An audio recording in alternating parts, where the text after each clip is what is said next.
প্রবল চাপ নিয়ে জোড়া সেঞ্চুরি। সিরিজ শেষ হতে না হতেই সরে দাঁড়ানো অধিনায়কত্ব থেকে। নাজমুল হোসেন শান্ত যে পাহাড়ের মতো দৃঢ়, তারই প্রমাণ দিলেন টেস্টের অধিনায়কত্ব ছেড়ে। নিজের ব্যক্তিত্বের সাথে আপোষ করেননি। ওয়ানডে ক্যাপ্টেন্সি থেকে সরিয়ে দেওয়ার প্রতিবাদ জানিয়েই বাঘের মতোই টেস্ট ক্যাপ্টেন্সি থেকে বিদায় নিলেন নাজমুল হোসেন শান্ত। শ্রীলঙ্কার সাথে কলম্বোতে ইনিংস এবং ৭৮ রানের পরাজয়ের পর প্রেস কনফারেন্সে এসে অধিনায়ক নাজমুল হোসেন শান্ত হঠাৎ করেই টেস্ট ক্রিকেটের অধিনায়কত্ব থেকে সরে যাওয়ার ঘোষণা দিলেন। একটু পিছন ফেরে তাকানো যাক, কেমন ছিল টেস্ট ক্যাপ্টেন হিসেবে শান্তর যাত্রা। ২০২৩ সালের নভেম্বর থেকে ২০২৫ সাল জুন পর্যন্ত টেস্ট ক্রিকেটে অধিনায়ক ছিলেন নাজমুল হোসেন শান্ত। তার অধিনায়কত্বেই বাংলাদেশ প্রথমবারের মতো পাকিস্তানের মাটিতে পাকিস্তানকে টেস্ট সিরিজ হারানোর এবং নিউজিল্যান্ডের মতো শক্ত প্রতিপক্ষকে দেশের মাটিতে হারানোর অনুভূতি পায়। নিউজিল্যান্ডের সাথে প্রথম টেস্ট ম্যাচে ব্যাটসম্যান শান্ত একটি শতক হাঁকিয়ে দলকে জেতাতে সাহায্য করেন।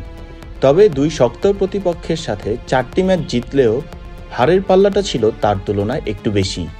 প্রায় ৯টি ম্যাচ হারতে হয়েছে বাংলাদেশকে এবং সদ্য সিরিজ হেরে যাওয়া শ্রীলঙ্কার সাথে টেস্ট সিরিজের প্রথম ম্যাচটিও ড্র হয়েছিল অধিনায়ক শান্তর নেতৃত্বেই। শান্ত জানান, অধিনায়কত্ব ছাড়ার পেছনে নেই কোনো ব্যক্তিগত কারণ, বরং তিনি মনে করেন দলের জন্যই অধিনায়কত্ব থেকে তার সরে দাঁড়ানো। কেননা একই ড্রেসিং রুমে ৩ অধিনায়ক থাকাটা দলের জন্য মঙ্গলজনক কিছু নয়।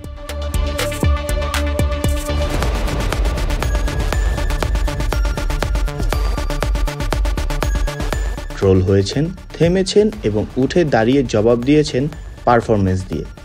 দলকে জিতিয়েছেন, জবাব দিয়েছেন ব্যাট হাতে। পুরো দেশ একসময় শান্তকে ট্রোল করলেও এখন হয়তো কিছুটা আফসোসই হবে। অধিনায়ক শান্ত যে মঙ্গলজনকই ছিলেন দেশের ক্রিকেটের জন্য। কিছু প্রশ্ন উঠছে নতুন করে। শান্তর এমন সাহসী সিদ্ধান্ত কি চাপে ফেলবে বিসিবিকে? কেই বা হবেন নতুন টেস্ট অধিনায়ক? সব উত্তরই হয়তো জানা যাবে খুব দ্রুত।